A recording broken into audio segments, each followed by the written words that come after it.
সাম্প্রদায়িক কিছু ঘটনার উপরে সোশ্যাল মিডিয়া সহ লোকমুখে এই ঘটনাকে কেন্দ্র করে ভুল তথ্য প্রচারের ভিত্তিতে আপসিক কিছু ঘটনার জন্য তার রং পেয়েছে সাম্প্রদায়িকতার।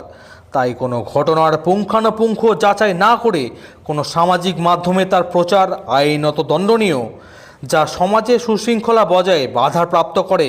তেমন কিছু সম্প্রচার সমাজ মাধ্যমে ছড়ানো যাবে না, এমনটাই কড়া বার্তা দিলেন लालबाग एसडीपीओ आईपीएस अकोलकर राकेश महोदय। कल के घटनाक्रम से ऐसा देखा जा रहा है कि सोशल मीडिया, फेसबुक या फिर व्हाट्सएप या फिर इंस्टाग्राम और अन्य न्यूज़ पोर्टल अच्छे, उसके माध्यम से अनेक सारे भड़काऊ पोस्ट, आपत्तिजनक सामग्री और ऐसे ऐसे वीडियोज जिससे सांप्रदायिक भावना को ठेस पहुंचती है, ऐसे छोड़े जा रहे हैं। आप सबको इस माध्यम से बता देते हैं कि ये बहुत ही गंभीर अपराध है और इसके खिलाफ पुलिस की तरफ से स्ट्रिक्ट एक्शन लिया जाएगा, सख्त कानूनी कार्रवाई होगी। और ऐसे जो पोस्ट छोड़ रहे हैं उनके ऊपर प्रशासन की नज़र है, साइबर सेल बहुत ही एक्टिव है, इन सब के ऊपर धीरे धीरे कार्रवाई हो रही है। और उनसे अनुरोध करते हैं कि ऐसा कुछ आप सामग्री फैला रहे हैं तो आप इसको डिलीट कर दीजिए।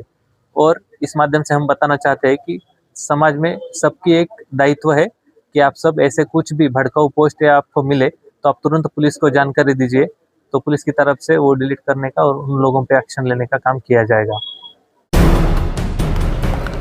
পাশাপাশি যাকে নিয়ে এই ঘটনা অর্থাৎ সোনারুল শেখ বাবা তালাউল শেখ হোসেননগর হাজিপাড়ার বাসিন্দা, তিনি নিজে মুখেই সকলের সামনে স্বীকারোক্তি দিয়েছেন যে ঘটে যাওয়া ঘটনাটি মন গড়া অর্থাৎ চাঁদা সংক্রান্ত যে মিথ্যে ব্যাখ্যা তা আদতেই মিথ্যা।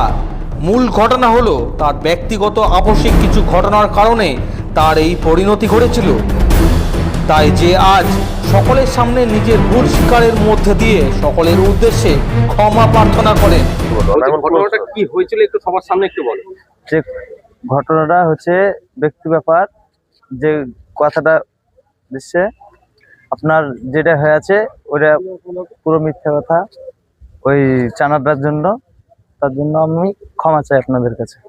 মানে যেটা বলেছিলে সেটা পুরোটাই মিথ্যে কথা, তাই তো? হ্যাঁ, মানে চাঁদার জন্য মারা হয়নি তোমাকে? আচ্ছা, কি কারণে মারা হয়েছিল একটু বলবে? কারণে ব্যক্তি ব্যাপার একটা ঝামেলা ছিল, সেটা আমারও ওই বাপ মাকে জানায়নি, সেটা আমারও ওই আমাকে বলেনি অত খুলে করে। মামা, তোমার হ্যাঁ। ব্যক্তিগত ব্যাপারই ঝামেলাটা? হ্যাঁ, ব্যক্তি ব্যাপারই। সেইটা নিয়েই এইটা হ্যাঁ, হয়েছে, তাই তো? হ্যাঁ, তার জন্যই মারা হয়েছে? হ্যাঁ, তার জন্যই সেটার জন্য মেরেছে। তুমি দোষ স্বীকার করছো? হ্যাঁ, আর তুমি যেটা মিথ্যা কথা বলেছিলে সেটা ভুল? আমি ভুল চালছি। তোমার নাম? সোনারুল, পুরো নাম কি? সোনারুল শেখ, বাড়ি? হাসাননগর হাজিপাড়া। বাবার নাম? তালাবুর শেখ।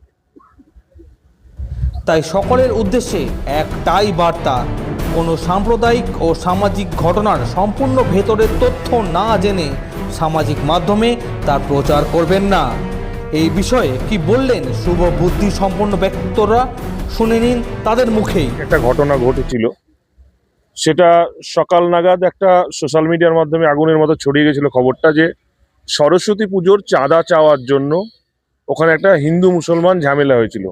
আদৌ কোনো কমিউনাল ঝামেলা সেটা ছিল না, ওদের ব্যক্তিগত সমস্যা ছিল, একে অপরকে দীর্ঘদিন ধরে চিনত এবং সেখানে ব্যক্তিগত সমস্যার পরে ওদের ঝামেলাটা হয়।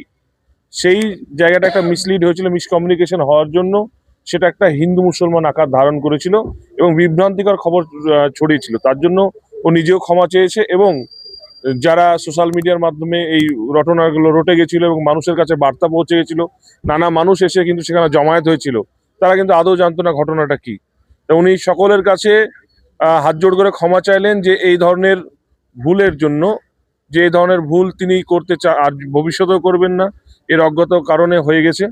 সকলে ভালো থাকবেন, সুস্থ থাকবেন। এই জিয়াগঞ্জ ভগবানগোলার মানুষ, যারা যারা এখনো পর্যন্ত ফেসবুকে দিয়েছে ওগুলো প্রত্যেকে বলুন আপনারা ডিলিট করুন। জিয়াগঞ্জ ভগবানগোলার মানুষ কিন্তু কখনো একে অপরের সঙ্গে আলাদা নয়, তারা এক এবং একে অপরের পরিপূরক।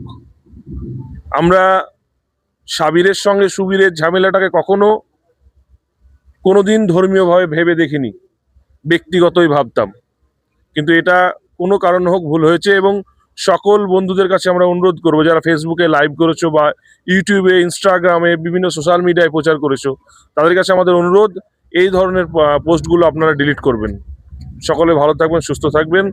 সকলের মিলে ঐক্যের বার্তা দিয়ে আমরা এখান থেকে আজকে বেরোবো, যে এই ধরনের ভুল, ছোট ছোট ভুল যেগুলো সত্যিকারেই অর্থে ব্যক্তিগত ঝামেলা, সেটাকে ধর্মীয় আকার দিয়ে, কমিউনাল আকার দিয়ে বিভ্রান্তি ছড়িয়ে দেওয়া হচ্ছে।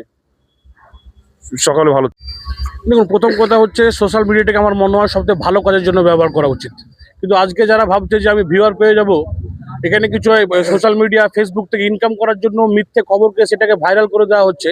আমার মনে হয় আইনের যে ধারা আছে সেই সব ধারাগুলোকে কাজে লাগিয়ে যারা এই ধরনের মিথ্যা খবর দ্বারা পরিবেশন করছে, প্রশাসনের কাছে অনুরোধ, প্রথম এদের বিরুদ্ধে স্টেপ নেওয়া হোক। সকলেই মনে রাখবেন, আমরা সবার আগে মানুষ, আমাদের নিজস্ব কিছু দায়িত্ব রয়েছে। সমাজে তেমন কিছু ঘটনা দেখলে সমাজ মাধ্যমে না গিয়ে স্থানীয় পুলিশ প্রশাসনের সঙ্গে যোগাযোগ করুন, তাতে সমাজ ও জাতিকুল উভয়ই সুরক্ষিত থাকবে। Bureau report, Bangla news.